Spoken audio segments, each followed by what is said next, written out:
Nesse segundo vídeo sobre esse amplificador, nós vamos fazer agora um teste completo de potência com e sem distorção a 24, 36, 48 e 52 volts. Vamos fazer teste de linearidade de áudio, teste de eficiência energética. Por fim, aí nós vamos dar para vocês dicas de como usar esse amplificador com excelentes resultados. Tudo isso com as informações diretas do fabricante do componente, a Texas Instrumentos. Tá ok? Então fica até o final sem pular, né? E atento. Eu tenho visto aí muitos comentários, né? Alguns positivos e outros negativos a respeito desse amplificador. É importante, né? Tanto na hora de escolher, como até mesmo para fazer um comentário, a gente conhecer certas informações a respeito do produto. Então é isso que eu vou ajudar vocês a terem hoje, essas informações, né? Essa empresa, ela é uma empresa altamente conceituada no ramo de microeletrônica, né? Muitos usam componentes da Texas Instruments, como por exemplo, eu, né, nos meus projetos tenho vários componentes da Texas Instruments, mas também a Alesis, Behringer, Soundcraft, JBL, no Brasil a Taramps e muitas outras. Então ela é uma empresa que você pode confiar. O coração desse amplificador é o circuito integrado TPA 3255 da Texas Instruments. O projeto pode variar, né? Um fabricante pode fazer uma placa melhor e outra não tão boa. No entanto, o circuito integrado, que é a parte principal dessa placa, você pode confiar. À medida que nós formos fazendo os testes, nós vamos anotando os valores e no final nós vamos calcular e comparar os valores com os valores apresentados na folha de dados do fabricante do circuito integrado, tá ok? Vamos para os testes então? Veja só, então eu tenho aqui para os testes uma fonte de 32 a 53 volts e 10 amperes. O alicate amperímetro vai monitorar a corrente em um dos canais, o multímetro no outro canal. Nesse momento eu estou com o canal desligado porque o primeiro teste vai ser feito com uma fonte de 24 volts. Esse aqui, ó, é um medidor de energia. Eu vou usar ele para a gente tentar calcular aqui a eficiência energética do amplificador sozinho e do amplificador com a fonte. Esse multímetro eu vou usar para poder monitorar a tensão de alimentação e o osciloscópio vai monitorar o outro canal. Eu estou com os canais aqui ligados em paralelo, né?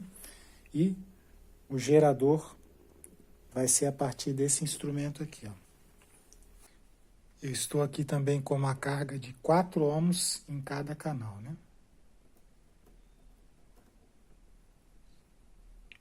Ok? Alguns testes eu vou fazer com apenas um canal conectado devido às limitações da fonte. Ok? Então vamos para o primeiro teste. Alimentação 24 volts. Vou aumentar o gerador.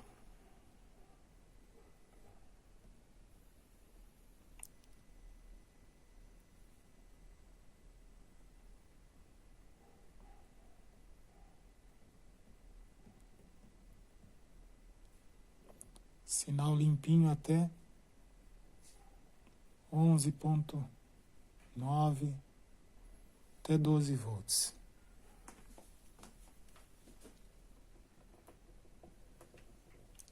A alimentação caiu para 23.25 porque essa fonte ela é fraquinha, né? Inclusive a gente está testando aqui apenas um canal só para mostrar que funciona também a 24 volts.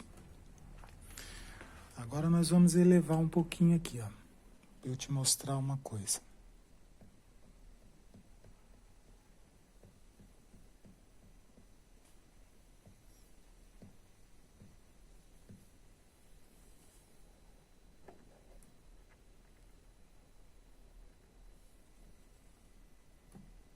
Estamos nesse momento com praticamente 15 volts, né, uma distorção estimada em torno de 5%. Mas agora eu quero que você observe isso aqui, ó. Certo? Embora pareça ser uma distorção do sinal, quando o sinal ele entra em clipping, né, em corte, esse circuito integrado da Texas, ele tem um mecanismo para controlar isso. Depois eu vou mostrar para você na folha de dados do equipamento, né? O ventilador ali ele entrou porque ele aqueceu o circuito integrado. que acontece? Ele reduz a taxa do PWM no início até o final do corte. Ou seja, ele diminui os ciclos do PWM para reduzir o aquecimento nos MOSFETs. Então, eu vou explicar certinho na hora que eu fizer ali, na hora que a gente abordar esse ponto na folha de dados, ok? Então, para efeito de cálculo de potência sem distorção, nós vamos usar o 12 volts. E aqui, ó, nós temos a corrente no alicate amperímetro. Então, 12 volts e 2,85 amperes é o valor que nós vamos usar para a corrente em 24 volts. E depois o restante dos testes, vocês anotem os valores, voltem o vídeo, né? Porque a gente vai calcular a potência da mesma maneira, ok? Nós vamos fazer agora o teste com 36 volts, agora com essa fonte e os dois canais, tá ok? Vamos lá, mesmo procedimento.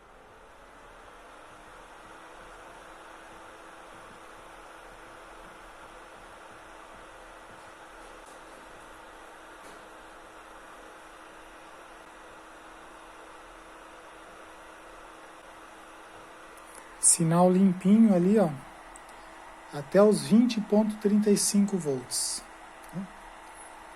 20,4 no multímetro. Agora vamos puxar aqui bastante distorção, né? Vamos tentar chegar a aproximadamente 10% de distorção.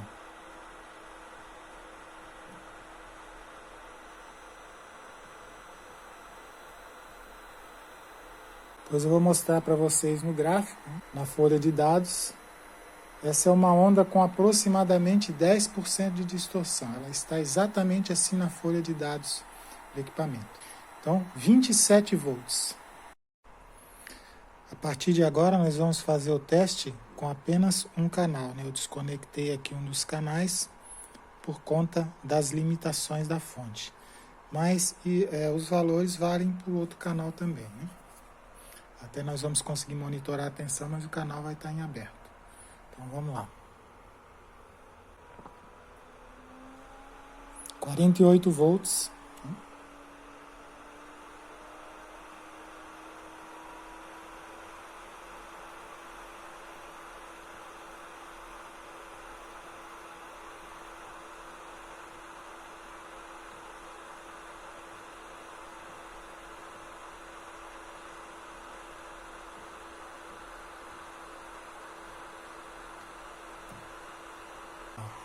Sinal limpinho até 27,3 volts. Aqui está marcando 29 porque está em aberto. Então esse é o valor que nós vamos considerar. 27,3 volts. A corrente, 6,85 amperes. Então, marca esses valores aí. Agora a gente vai deixar clipar o sinal para medir a potência com distorção. Então vamos lá?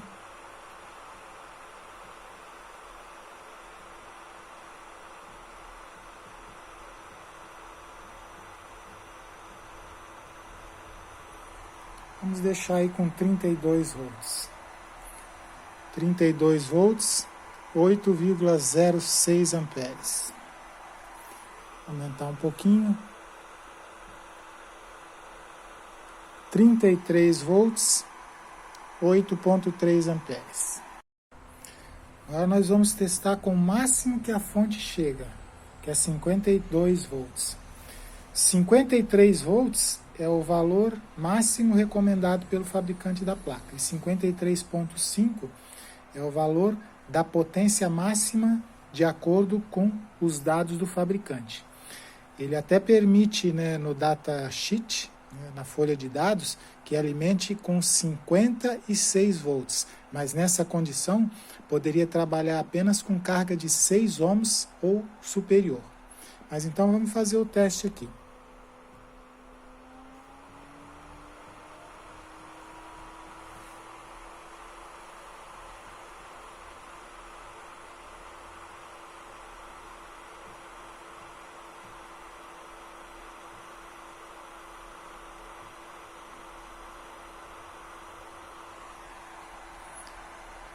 Sinal com 30 volts. Vamos aumentar um pouquinho. 29,97. Nós podemos considerar 30 volts. Agora o sinal começa a querer clipar, né? Vamos diminuir aqui para ver. Isso. O sinal ainda está limpo. Agora nós vamos deixar ele distorcer com 52 volts, tá? Então vamos elevar ao máximo com 52 volts. –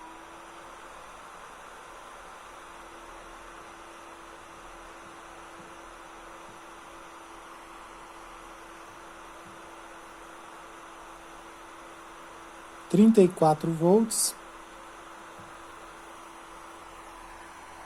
Aí ele começa a cortar, né, a proteção do amplificador. Nós vamos considerar ali 34 volts, né, 8,52 amperes, 8,51 amperes, 34 volts. Agora nós vamos testar a potência a 52 volts, né, 51,98, com sinal limpo por 1 minuto, né, que é o que a norma de potência RMS pede. Lembrando, tá, que nós vamos testar com sinal limpo. E a folha de dados, ela faz o teste com 1% de distorção. Então nós vamos testar aqui com sinal sem distorção. Vamos lá? –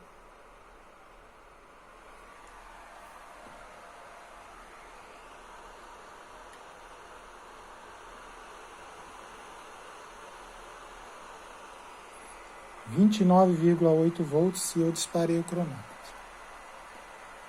29,8 volts.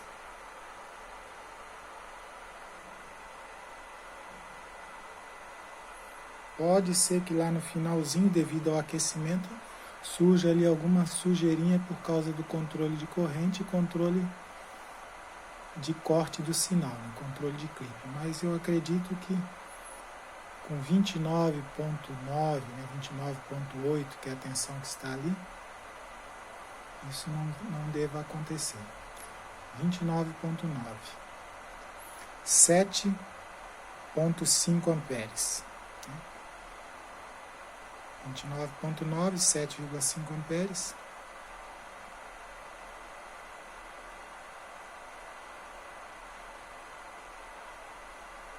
Lá no finalzinho, faltando 5 segundos, começou uma sujeirinha no sinal.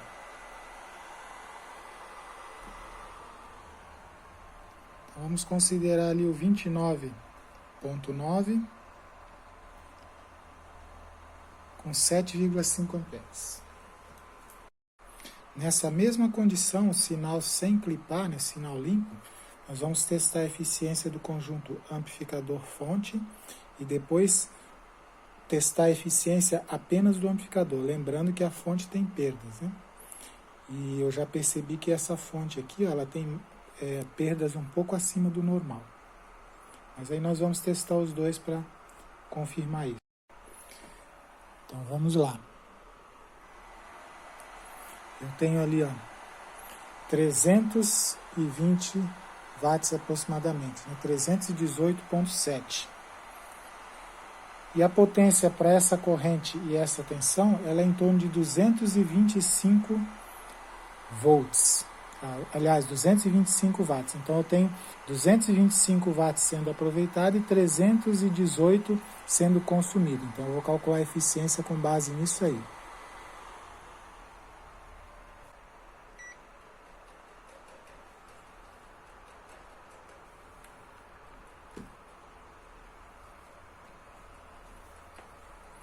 Agora eu coloquei o alicate amperímetro para corrente contínua.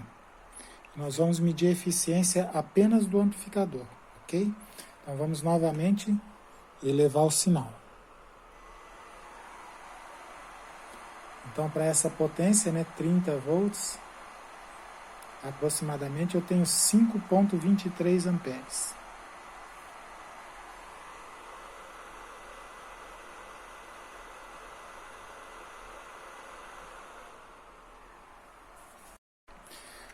Agora eu vou te mostrar algo interessante referente ao residual do PWM. Que nós estamos com ele em repouso, né? Eu desliguei o gerador, dei até um pouquinho mais de zoom ali no osciloscópio. Nós vamos aumentar aqui a sensibilidade para ver o nível de portadora que ele tem aqui residual. Vou aumentar aqui também a base de tempo.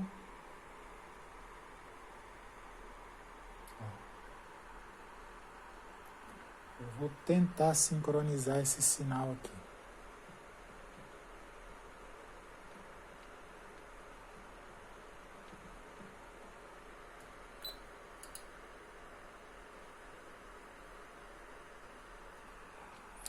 Então note, ó, eu estou com 52 volts. Eu estou com um nível aproximado aqui, ó,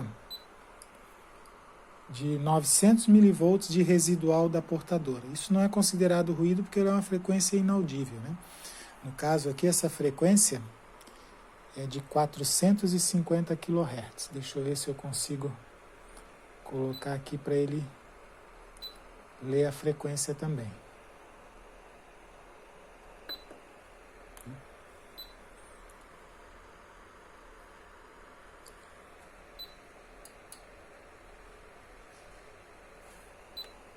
Então já apareceu aqui, ó, 450 kHz.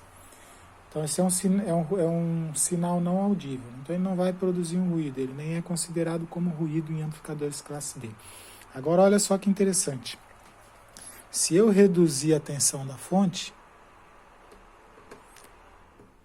ó, eu reduzo o nível do residual PWM. Por que que isso é interessante? Se eu trabalhar com sinais de baixa intensidade, ou seja, eu precisar do meu amplificador para baixas potências, eu trabalhando com tensões mais baixas, eu vou ter um sinal mais limpo. Então eu vou voltar lá na onda para você perceber como que isso funciona, tá? Então, nós vamos colocar aqui novamente uma forma de onda, né?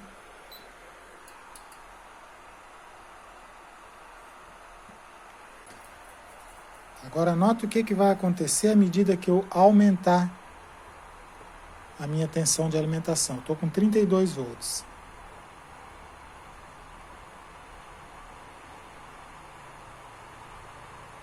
Você percebe que a onda deu uma engrossada. Eu até perdi o sincronismo. Eu vou sincronizar aqui para a gente ver certinho o efeito.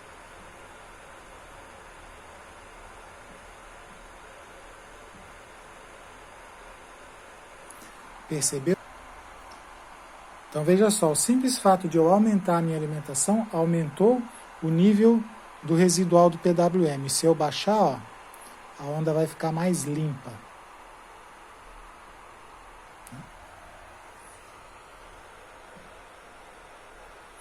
Então o que isso significa? Se você for trabalhar com potências baixas, é interessante deixar a alimentação mais baixa possível, né, de acordo com a sua potência.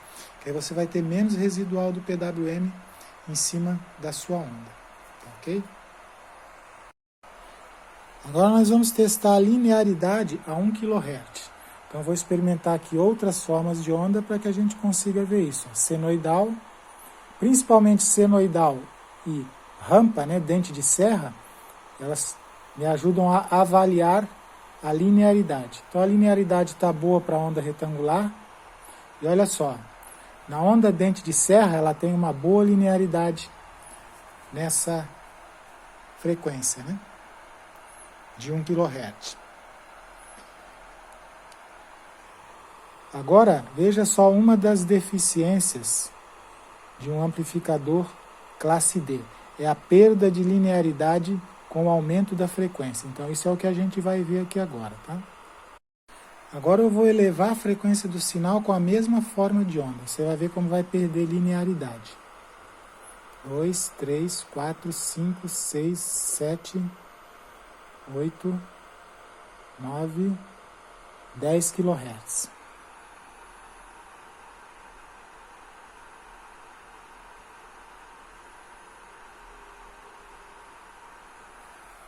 Você percebeu como o sinal perdeu linearidade? Agora vamos voltar ali para a onda senoidal, né? Para a gente ter uma noção. Ó, olha como ficou a minha onda senoidal. Ela já está distorcida com relação ao seu formato, né? Em termos de distorção harmônica, isso não significa muito, mas a forma de onda, ou seja, a inteligibilidade da onda, ela já está afetada. Olha só, isso aí era para ser uma onda senoidal, né? Essa perda de linearidade, ela ocorre por causa da conversão, né? O sinal, ele é convertido de analógico para largura de pulso, para o PWM. E quando eu tenho um sinal de baixa frequência, eu consigo colher várias amostras para convertê-las em largura de pulso. E já frequências mais altas, elas têm um período mais curto. Então eu consigo colher menos amostras de um sinal. E aí vai ocorrer o quê? Vai ocorrer erros na conversão de sinal analógico para PWM. E esses erros é o que ocasionam perda da linearidade com o aumento da frequência. Por que isso é importante? E é uma deficiência nos amplificadores classe B. Os amplificadores classe AB também podem ter perda de linearidade à medida que você aumenta muito a frequência. No entanto, até 10 kHz, ainda é possível alguns instrumentos perderem a inteligibilidade, como violino, pífano, né, ou flauta. E outro fator que influencia é o próprio filtro que elimina a portadora do PWM, né?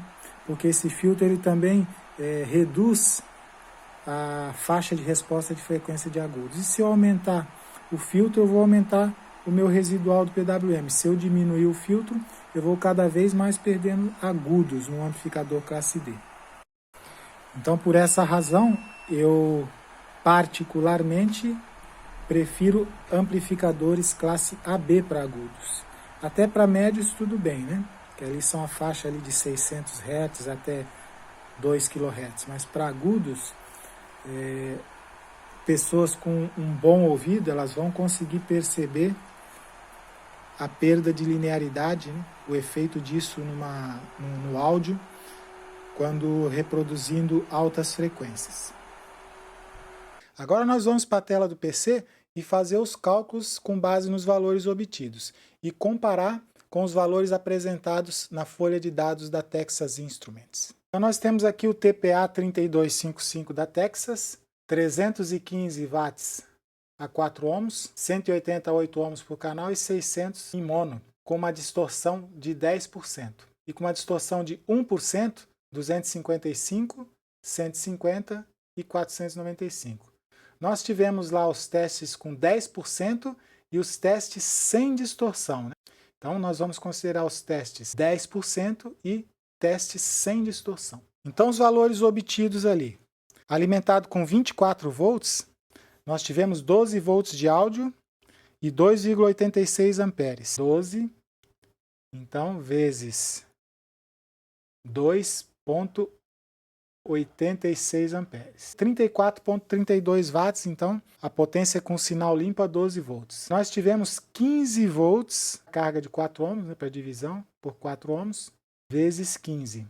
Então, essa é a potência com distorção, 56,25 watts a 4 ohms, com alimentação de 24 volts. Lembrando, pessoal, que em 12 volts ele não opera, tá? Ele só opera a partir de 24 volts. No segundo teste, com 36 volts, nós tivemos um sinal de 20,5 volts de áudio limpo, numa carga de 4 ohms, corrente de 5,12 amperes vezes 20 volts. Isso resulta em um sinal limpo de 102,5 watts. Então, essa é a potência com sinal limpo em 36 volts. E o sinal com distorção, nós chegamos até 26,7 dividido por 4 ohms vezes 26,7. Então, nós tivemos a potência de 178 watts.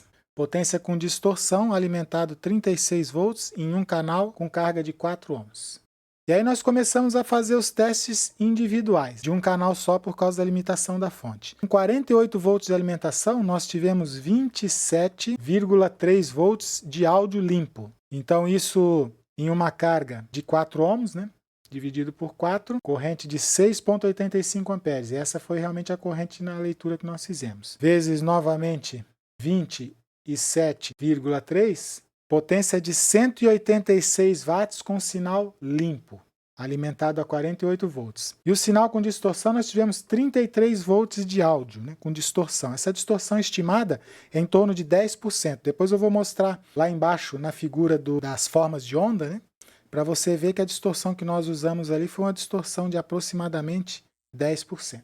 Então, 33 dividido por 4 ohms, corrente de 8,25 vezes 33, potência 272 watts em um canal, alimentado a 48 volts, com carga de 4 ohms, ok? Agora nós chegamos ao mais interessante, né? Que é a potência perto do limite. O limite do circuito integrado é 53,5 volts para uma carga de 4 ohms e o limite de até 56 volts para uma carga de 6 ohms ou superior em cada canal. Nós testamos aqui com 52 volts e obtemos os resultados de 30 volts numa carga de 4 ohms com sinal limpo, vezes 30 volts, 225 watts com sinal limpo a 52 volts. Notem, ó, aqui o sinal com 1% de distorção é 255 a 53 volts. Tá vendo aqui, ó? 255 watts a 4 ohms, 1% de distorção. Nós usamos ali o sinal sem distorção e obtemos 225 watts. Então a potência está bem próximo da proposta do fabricante. E o sinal com distorção, 34 volts, com uma corrente de 8,51 amperes. Vamos lá, 34 volts vezes 8,51 amperes. Então nós tivemos 289,30 watts, com 52 volts. Lembrando que o limite máximo é 53,6. Então, ó, 289,34 watts. Vamos arredondar para 290 watts, né? E o fabricante diz que é 315. Pode até ser que se eu aumentasse um pouquinho mais a tensão e deixasse o sinal clipar um pouquinho mais, né, eu poderia chegar aí aos 315. Mas nesse caso nós chegamos a 290. E nós também fizemos o teste ali de potência durante 1 minuto, né? Para ver se ele suporta a potência RMS com 1 minuto.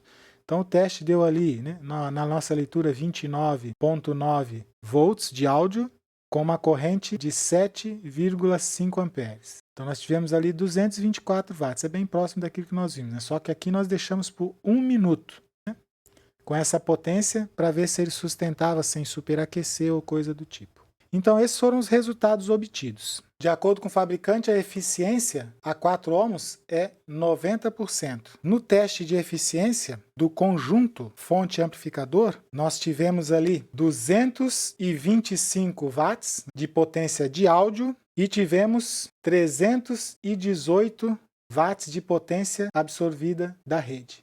Então, dividindo o valor da potência de áudio pela potência consumida, obtemos 70. Então, vezes 100 para achar a porcentagem. O conjunto fonte mais amplificador teve aí uma eficiência de 70%. Então, essa eficiência está baixa por conta da fonte. Depois nós fizemos o teste ali, vendo a eficiência direto da alimentação DC, né? Ou seja, o teste depois da fonte.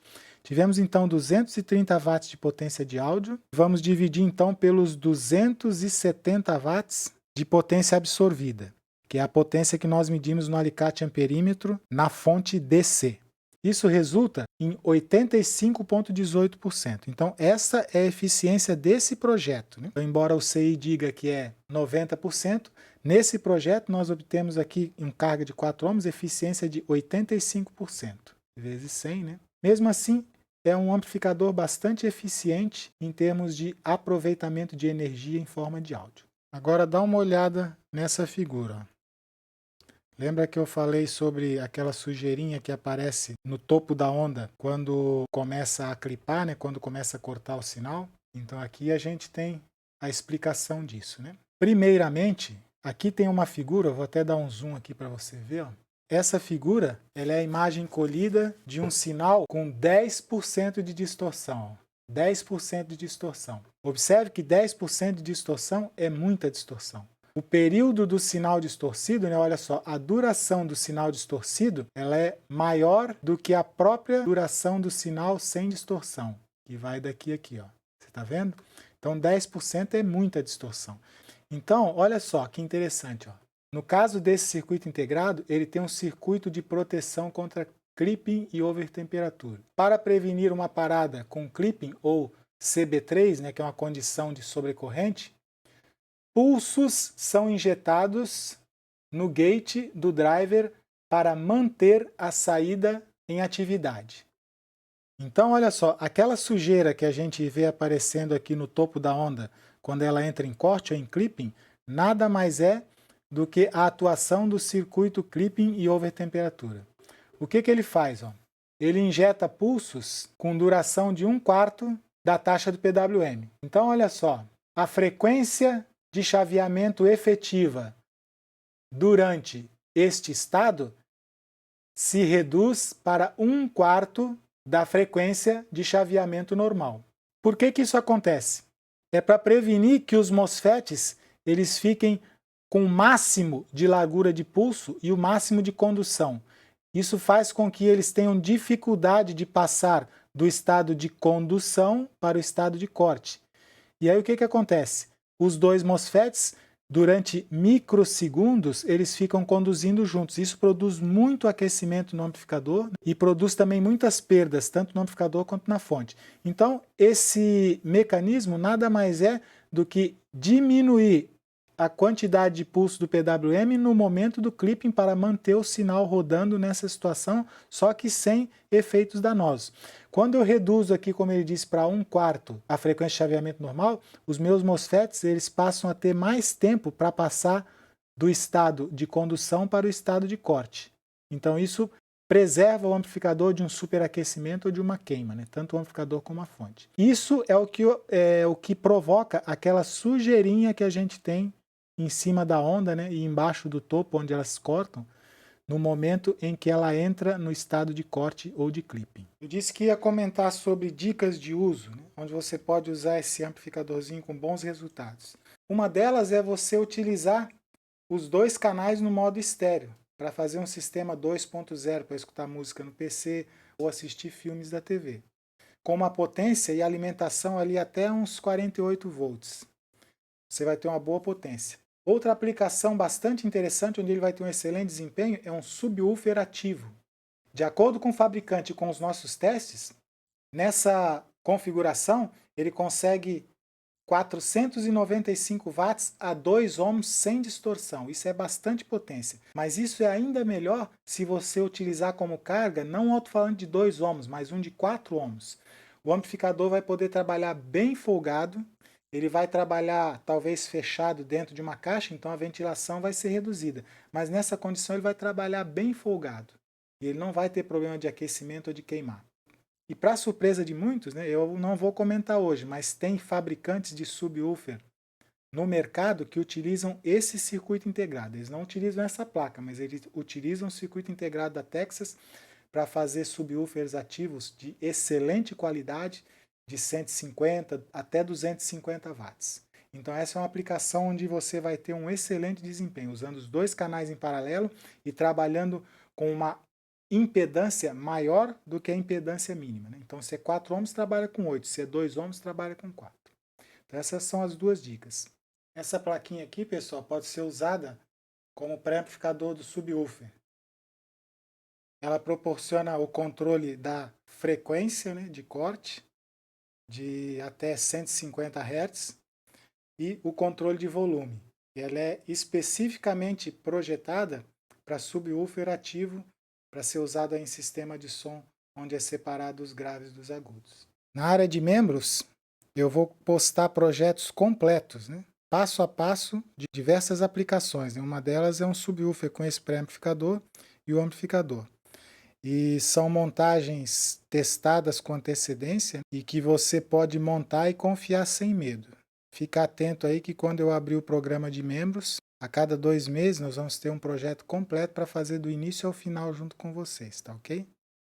Eu espero que eu tenha tirado aí todas as suas dúvidas, se não todas, a maioria delas sobre esse amplificador. E se caso ainda ficou alguma dúvida, se inscreve no canal, deixa nos comentários, que na medida do possível eu vou apresentando para vocês aí as respostas, tá ok? Muito obrigado por ter assistido mais uma vez esse vídeo e até a próxima.